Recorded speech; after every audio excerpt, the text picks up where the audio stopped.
Untuk mengkonfirmasi kasus ini sudah tersambung dengan Ketua Harian Satuan Gugus Tugas COVID-19 Kota Yogyakarta yang juga Wakil Wali Kota Yogyakarta, Bapak Heru Purwadi. Terima kasih atas waktunya, Bapak. Ya, halo. Assalamualaikum. Salam.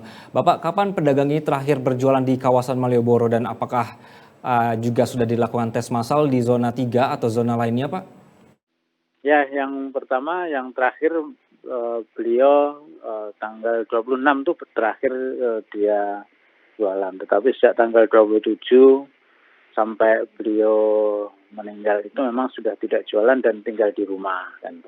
Nah, kita sekarang melakukan tracing terhadap keluarga yang seluruh keluarganya yang punya kontak erat sudah kita tracing untuk mengetahui apakah ada sebaran di dalam keluarganya. Dan juga kita sudah meliburkan sejumlah pedagang di sekitar ibu ini di 2 ruas yang kita liburkan dengan sekitar jumlahnya 8 pedagang yang kita liburkan. Nah, sekarang ini sedang upaya kita untuk tracing untuk melakukan swab dan segala macam. Ya, tujuannya untuk melihat apakah kasusnya itu ada sebaran di sekitarnya atau hanya diderita oleh almarhumah ini. Baik, Pak, selama masa tracing ini diinformasikan bahwa zona 3 PKL ini kan ditutup. Bagaimana dengan zona-zona lainnya yang merupakan pembesaran dari tracingnya, Pak? Atau wilayah tracing yang diperluas? Apakah tetap berjualan? Jadi di zona 3 pun tidak semua ruas kita tutup. Yang kita tutup hanya 2 ruas.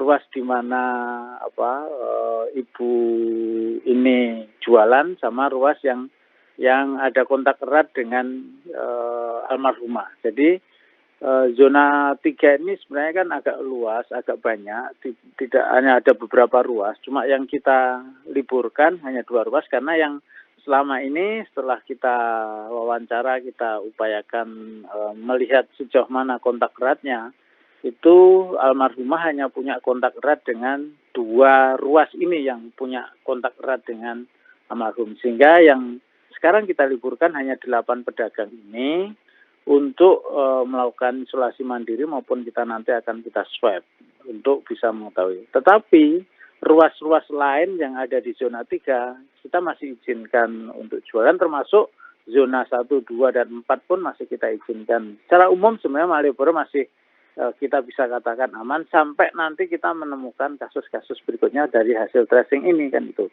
Jadi sampai saat ini kawasan Malioboro masih kita buka dan masih pelayanan toko, pelayanan PKL, pedagang kerajinan, makanan dan segala macam masih buka. Hanya yang kontak erat dengan almarhumah itulah yang kita liburkan. Baik, Bapak, jadi sebenarnya penerapan protokol kesehatan di sana seperti apa, Pak? Kalau misalnya tadi disebutkan masih juga dibuka pada saat ini, bagaimana menjaga bahwa tidak muncul lagi atau misalnya ada klaster-klaster di PKL lain, Pak? Ya, yang pertama kita itu kan begitu masuk setiap zona di Malioboro itu kan mereka harus mendaftar lewat QR code yang otomatis kita merekam terhadap nomor-nomor telepon yang digunakan oleh mereka yang datang ke Malioboro. Nah, dari sinilah yang kemudian kita mendeteksi. Yang kedua, setiap masuk ke zona itu mereka juga harus melakukan pemeriksaan termogan, cuci tangan dan segala macam. Yang keempat, kita juga menerapkan untuk jaga jarak karena di sana juga kita sudah buat satu arah setiap jalan di Malioboro itu kita buat satu alur, satu arah. Yang kedua, untuk jarak membeli maupun jarak duduk di sana pun kita sudah kasih tanda-tanda bahwa berapa jarak yang kita lakukan. Nah dengan kasus ini kita tuh kan yang pertama adalah apakah sebaran dari kasus ini ada apa tidak, itu yang pertama-tama harus kita cari. Yang kedua, kalau yang tidak kena sebaran kan kita masih belum perlu tutup karena kita harus mencari dulu penyebabnya apa supaya tidak ada persoalan di kemudian hari.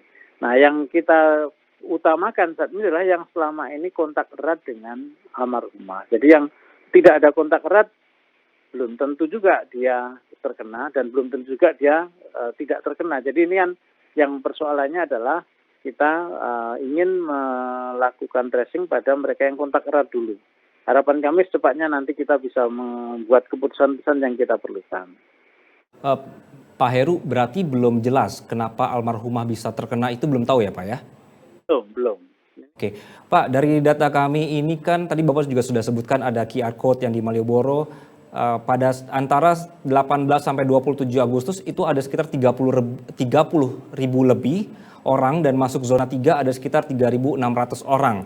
Yang sudah terkonfirmasi atau juga sudah menerima dan juga mereply WhatsApp dari Pemkot ini berapa orang, Pak?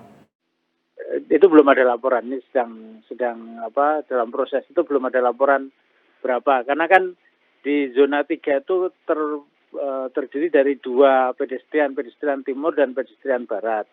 Jadi yang 3.600 itu belum tentu juga dia lewat di pedestrian barat yang dimana almarhumah itu jualan. Jadi ini kan ya memang akhirnya karena kita tidak bisa bedakan dia di timur atau barat pedestrian, artinya 3.600 ini nanti akan kita beritahukan tentang apa yang harus dikerjakan oleh para pengunjung ini. Baik, berarti sekali lagi dikonfirmasi bahwa dari pengunjung yang masuk ke pedestrian barat inilah nanti yang akan terus ditelusuri ya Pak ya, dari tracing almarhumah ya Pak ya? Ya, betul. Baik, Ketua Harian Satuan Gugus Tugas COVID-19 Kota Yogyakarta yang juga Wakil Wali Kota Heru Purwadi, terima kasih ya atas waktu Anda.